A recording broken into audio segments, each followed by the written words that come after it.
konfirmasi oke. Oke apa? Oke untuk apa? Pulang ke rumah Bapa. Ya, bukan mudik ya. Pulang ke rumah orang tua, tidak. Konfirmasi oke. Wah, saya membaca tema yang saya tulis ini sendiri pun saya juga, wah ya, aku harus konfirmasi oke. Aku harus dapat konfirmasi dari Tuhan bahwa aku oke. Mati masuk surga.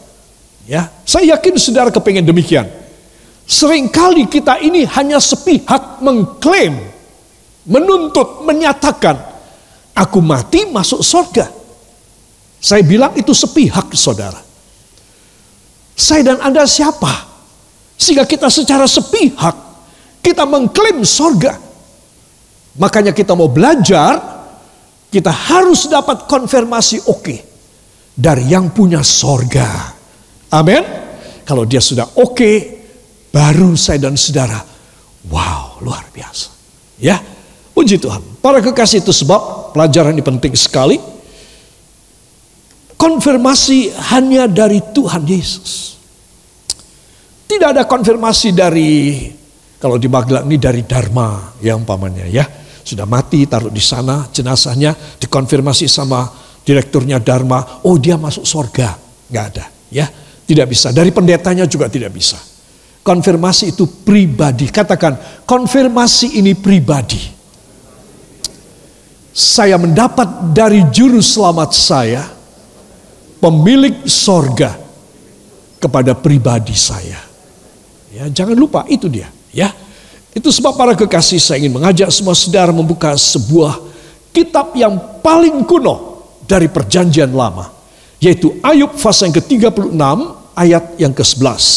Mohon dibuka pada Alkitab saudara lebih dahulu. Ayub pasal yang ke-36 ayat yang ke-11, para kekasih. Saudara membaca judul pasal 36, apa judulnya? Tujuan sengsara ialah pertobatan. Wow. Ya, jadi tepat sekali. Orang dapat sengsara, tujuannya supaya bertobat. Ya, nah ini penting sekali ya. Ayat 11, 1, 2. Jikalau mereka mendengar dan takluk, maka mereka hidup mujur sampai akhir hari-hari mereka, dan senang sampai akhir tahun-tahun mereka. Amin. Ini adalah perkataan Elihu yang mengingatkan Ayub. Yuk, kamu salah omong kayak begini. Hanya mereka yang bisa bertahan. Hanya mereka yang sungguh-sungguh mendengarkan firman Tuhan. Hanya mereka yang sungguh-sungguh hidup setia. Mereka akan mengalami kemujuran hari-hari mereka. Dan kesenangan-kesenangan di tahun-tahun mereka.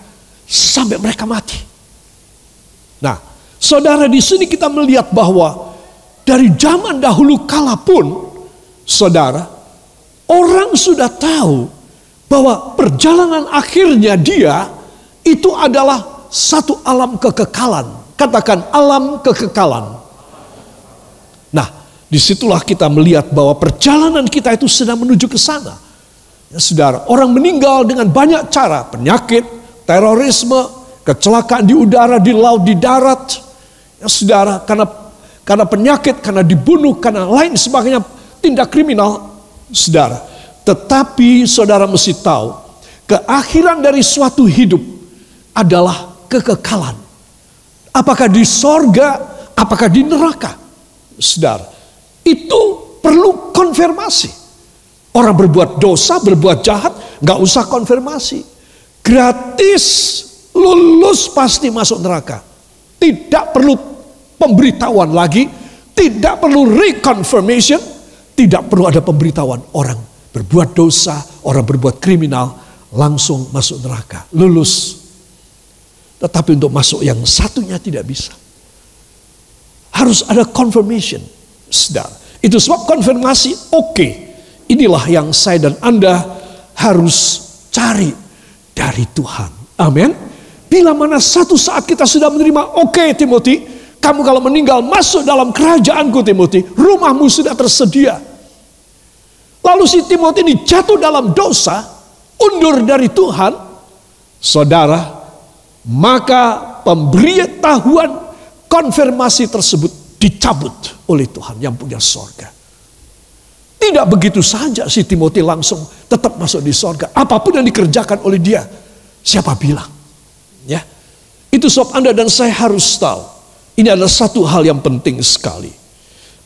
Mari kita akan baca satu kali lagi. 1, 2. Jikalau mereka mendengar dan takluk, maka mereka hidup mujur sampai akhir hari-hari mereka, dan senang sampai akhir tahun-tahun mereka. Amin. Para kekasih luar biasa ya. Saya tulis dengan warna lain. Mujur, senang. Ya. Happy apa tidak saudara? Kalau hidupnya mujur, senang. Happy kan? Ya. Nah, akhir hari-hari mereka senang. Ya. Mujur sampai akhir hari-hari mereka. Jadi hari-harinya mujur, terus tahun-tahunnya apa? Senang. Saudara. Jadi sebelum kita masuk pada kerajaan Allah, karena kita mendapat konfirmasi dari Tuhan, oke, maka orang yang mendapat konfirmasi oke untuk sorga, dia ditetapkan ketika dia menanti di dunia dan hidup di dunia, dia akan hidup di dalam anugerah Ayub 36 ayat 11 ini. Semua katakan, yaitu hari-hari saya mujur, tahun-tahun saya senang. Beri tepuk tangan bagi dia. Haleluya. Bila kita bisa, ya saudara, menyiapkan diri kita menghadapi kematian kita, dan kita sudah memegang konfirmasi kita tidak pernah dicabut. Wah, itu orang hebat itu. Anak Tuhan yang dahsyat itu. Saudara.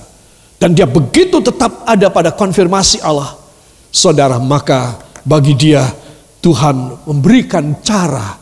Ketika dia menanti sebelum tiba waktunya dia mempunyai hari-hari yang titik-titik. Mujur. Dan dia mempunyai tahun-tahun yang titik-titik. Senang. Ya, jadi saudara harus pegang. Ini perjanjian Tuhan yang dahsyat.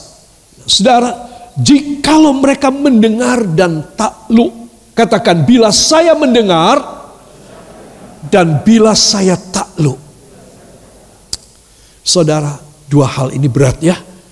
Mendengar sih mudah, tapi takluk pada apa yang kita orang dengar. Takluk pada yang tidak kelihatan, saudara. Benar, ini satu hal yang berat. Tetapi inilah yang membuat Tuhan membuat konfirmasi bahwa kita oke, sewaktu-waktu terjadi pada kita dan kita harus habis di dunia, kita mempunyai sorga. Amin. Inilah tujuan Yesus Kristus turun ke dunia untuk supaya menyelamatkan orang-orang yang berdosa. Ya, saudara. Itu sebab saya sudah mulai menggunakan segel ini, meterai ini. Apa meterainya? Kau pasti oke. Pulang ke rumahku, anakku. Amin. Kau pasti oke. Orang yang mendengar dan takluk. Sebelum pulang, aku sudah kasih oke. Dan selama dia menunggu, hari-harinya mujur, tahun-tahunnya senang. Ya, saudara, bila kita melihat ada perbedaan sedikit dalam terjemahan bahasa Inggris ya. Di New King James dituliskan if they obey and serve him. Dalam bahasa Indonesia katakan jikalau mereka mendengar dan takluk. Tetapi dalam bahasa Inggris katakan obey, taat, and serve him, melayani. Taat dan melayani. Nah ini loh saudara. Bukan cuma mendengar dan takluk, tetapi mereka itu harus takluk, obey, taat, and serve him, melayani dia. Para kekasih, ini penting sekali. Jadi semasa saya dan saudara masih hidup, kita ini harus taat dan melayani Tuhan. Harus usaha keras. Aku tidak boleh tidak melayani Tuhan. Aku tidak boleh tidak melayani Tuhan. Engkau seorang pedagang, seorang businessman, ataupun engkau seorang pengajar, engkau seorang abdi negara, engkau seorang ibu rumah tangga biasa tinggal di rumah. Apapun saudara, you have to serve Him. Whatever you are, in what kind of position and job description that you have in this life, daily life, you have to serve Him. Cuma itu saja. Orang yang melayani Tuhan, dia ada pada penampungan tangan Tuhan yang luar biasa. Jadi harus melayani. Saudara, tidak semata-mata harus jadi semacam saya atau seperti staf saya. Saudara bisa melayani Tuhan ketika engkau sedang berdagang, engkau sedang bekerja, memasak dan lain sebagainya, mengajar, sedang belajar, sedang apapun yang saudara kerjakan. Saudara, if they obey and serve Him, they shall spend their days in prosperity and their years in pleasures. Itu sebab Anda dan saya harus, Tuhan, ini kesempatan. Hamba mendengar peringatan ini. Hamba ingin di masa hidup sebelum masuk ke rumah hamba di sorga, Engkau memberi kepada hamba hari-hari yang mujur, tahun-tahun yang senang. Haleluya.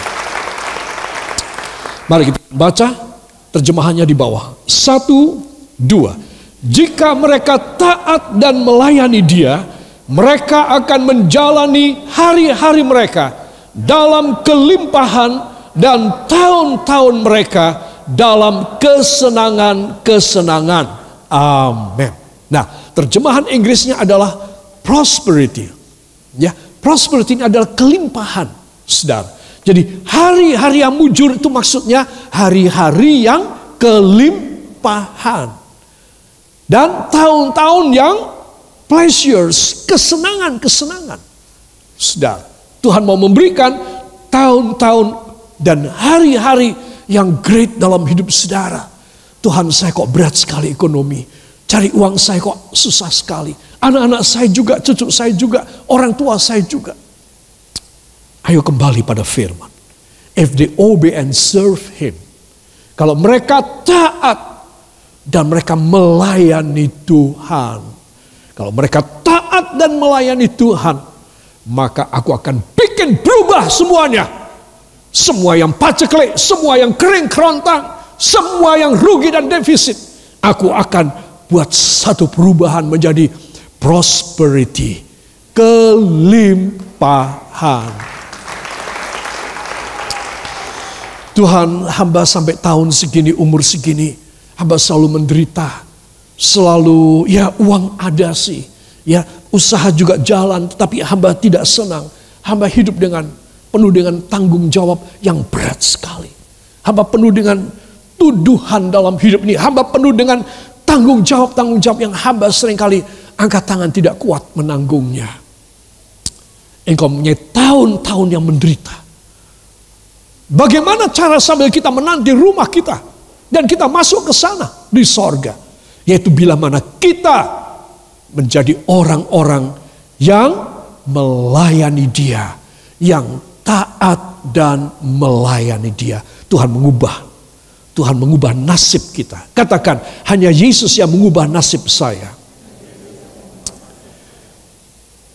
Kalau saudara sungguh-sungguh kepadanya, taat dan melayani Dia, kelimpahan pasti, tahun-tahun kesenangan-kesenangan pasti. Amin. Beri kemuliaan yang baik bagi Dia. Haleluya. Orang yang taat dan melayani Dia, Tuhan memberi lagi segelnya. Apa segelnya? Kau pasti oke. Pulang ke rumahmu, anakku. Beri tepuk tangan bagi Dia. Haleluya. Para kekasih, taat dan melayani. Saya ingin kita membuka tentang sedikit episode daripada kehidupan Daud. Ya saudara, kita akan membuka 2 Samuel, pasal yang ke-22. Kita mulai dari ayat 1. Kemudian ayat 21 dan 25 sampai 27. Kita mulai dari judulnya. 1, 2. Nyanyian syukur Daud. Daud mengatakan perkataan nyanyian ini kepada Tuhan pada waktu Tuhan telah melepaskan dia dari cengkraman semua musuhnya dan dari cengkraman Saul. Amin. Di sini sebentar kita berhenti. Saudara, Daud itu raja yang hebat. Karena kedekatannya dengan Tuhan, Tuhan memberikan keentengan bagi jiwanya. Saudara, berapa kali saya katakan dan saudara membaca ayatnya di dalam Alkitab ini, raja-raja sekitar itu takut dengan nama Daud. Nama saja disebut, raja-raja sudah grogi dan gemeter. Saudara, Daud belum datang untuk satu tindakan militer, tidak. Cuma disebut namanya saja, semua raja sudah ketakutan. Saudara sudah bisa bayangkan. Tetapi di balik itu, orang-orang yang ketakutan dengan nama Daud ini, saudara, adalah orang-orang yang mencoba mencari kesempatan. Bila mana ada satu lubang jarum sekalipun yang terbuka, mereka akan hancurkan Daud. Walau mereka memberi upeti. Itu sebab Alkitab mengatakan musuh-musuhnya banyak. Musuh-musuhnya banyak. Dan musuh paling besar, bapak mertua. Saudara, Saul. Ini adalah musuh paling besarnya dia. Wah, untuk itu dia paling menderita. Dia berkata pada semua raja-raja dan musuh-musuhku yang lain, aku angkat senjata, selesai. Tapi aku tidak berani mengusik dan menjamah ayah mertuaku Saul. Karena dia pernah diurapi oleh Allah. Aku tidak berani. Aku ajak yang lari. Aku yang melarikan diri. Aku menghindar dari dia. Dia mau membunuh aku tidak akan boleh membalas. Karena dia orang yang pernah diurapi Allah. Saudara coba lihat. Dia itu orangnya itu sangat-sangat mengerti firman. Dia itu orangnya sangat-sangat mengerti dan menghormati orang tuanya. Tetapi si orang tua ini nafsunya mau bunuh si menantu. Saudara. Dan itu yang terjadi. Tetapi ayat yang baru kita baca tadi, Tuhan melepaskan Daud dari segala musuh-musuhnya dan dari Saul, dari cengkraman Saul. Coba cengkraman Saul. Saudara yang kekasih, apakah saya dan Anda di dalam keadaan sedemikian? Adakah yang mencengkram hidup saudara? Saudara, cengkraman sekalipun, engkau tidak usah takut. Engkau mempunyai Allah yang dahsyat. Kalau engkau mempunyai Dia, sebentar lagi engkau bisa menyanyi seperti Daud menyanyi. Daud mengatakan perkataan nyanyian ini kepada Tuhan. Jadi seluruh pasal 22 yang akan kita baca beberapa ayatnya, itu adalah nyanyian syair, lirik daripada lagu yang dibikin oleh Daud. Saudara, ya, setelah kita jelas, mari kita akan membaca ayat 21. Dan ayat 25 sampai 27. Saya undang kita bangkit berdiri sejenak, saudara, tidak baik duduk terus. Ayat 21, kemudian 25, 26, 27. Siap? 1, 2. Tuhan memperlakukan aku sesuai dengan kebenaranku. Ia membalas kepadaku sesuai dengan kesucian tanganku. 25. Karena itu Tuhan membalas kepadaku sesuai dengan kebenaranku, sesuai dengan kesucian di depan matanya. Terhadap orang yang setia, engkau berlaku setia. Terhadap orang yang tidak bercela, engkau berlaku tidak bercela. Terhadap orang yang suci, engkau berlaku suci. Tetapi terhadap orang yang bengkok, engkau berlaku belat-belit. Amin. Terima kasih, silakan duduk kembali. Saudara yang kekasih, setelah kita membaca ayat 1, ya, jadi kita sudah tahu settingnya pada saat itu dia mengalami kemenangan. Siapa yang melepaskan dia dari cengkraman Saul dan musuh-musuhnya? Tuhan Allah Yehova. Nah, itu sebab ayat 21, Tuhan memperlakukan aku sesuai dengan kebenaranku. Kadang-kadang saya bertanya, saudara juga mungkin bertanya, seberapa ya benarnya orang yang bernama Daud ini, orang yang kadang-kadang kejam ini, benarnya seberapa sih dia? Saudara, bagi pandangan kita orang, dia orang jahat. Tetapi tidak di mata Tuhan. Heran, saya sampai heran. Kita mempunyai Allah itu dahsyat. Cinta kasihnya, belas kasihnya, waktu yang diberi, kesempatan-kesempatan yang selalu dia sampaikan dan dia beri dalam hidup kita. We have an awesome God that gave to us all and so many opportunity and so many vacancies that we can come into Him while we are a sinner, even though a sinner. I amazed about my God. It's so awesome, so wonderful in His love. Saudara, itu sebab Daud ini bukan orang baik, tetapi anugerah Tuhan itu besar bagi dia. Nah, disinilah rahasia orang sebelum masuk ke sorga bisa hidup senang dan hidup berkelimpahan. Seperti yang kita baca tadi, yaitu bila dia obey and serve Him. Katakan taat kepada Tuhan dan melayani Tuhan. Hebat, ini Daud luar biasa.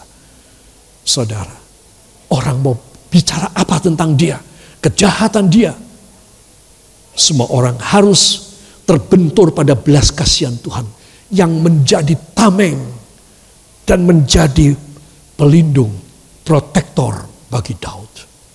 Ini yang memproteksi Daud. Itu sebab dia mengalami satu kelegaan yang dahsyat dalam hidupnya ketika dia terlepas daripada semua itu. Para kekasih, kemudian di dalam ayat yang ke-25, karena itu Tuhan membalas kepadaku sesuai dengan kebenaranku. Saudara yang kekasih, coba ini orang berani mengatakan bahwa aku hidup benar. Jadi Tuhan membalas kehidupanku yang benar, Dia balas dengan membelain aku.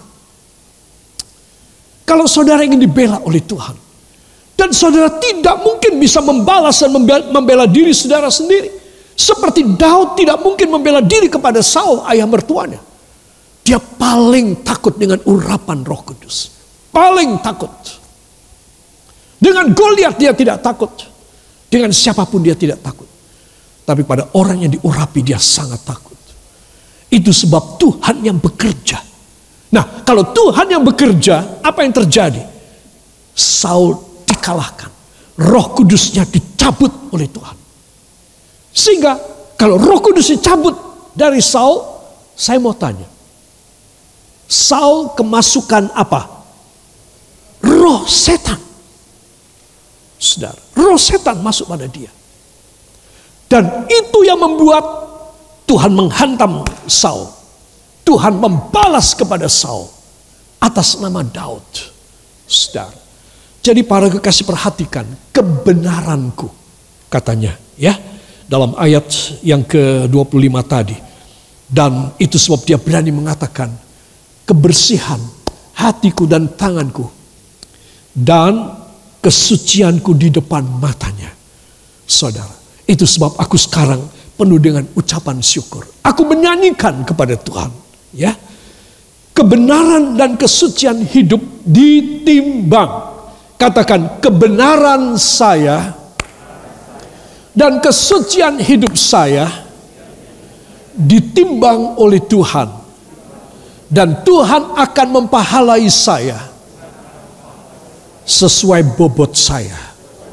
Saudara, ya, itu yang dijelaskan oleh Daud di dalam lagu pujiannya kepada Tuhan.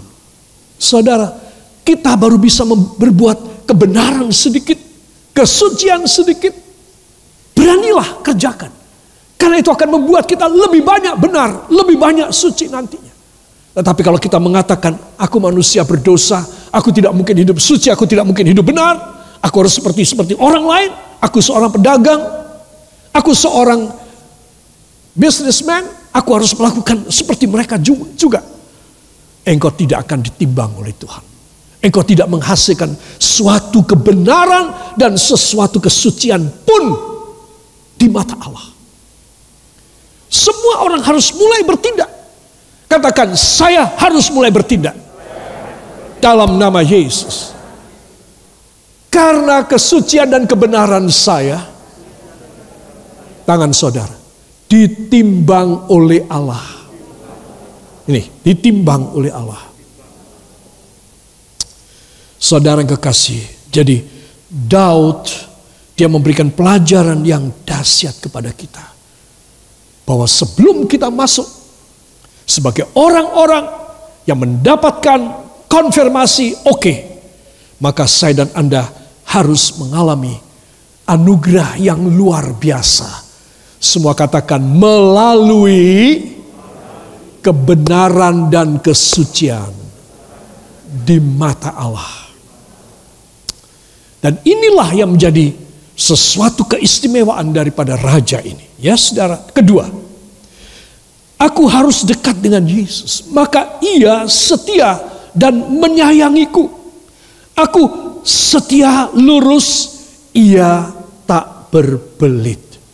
Ya, Daud mengatakan ayat 26 dan 27.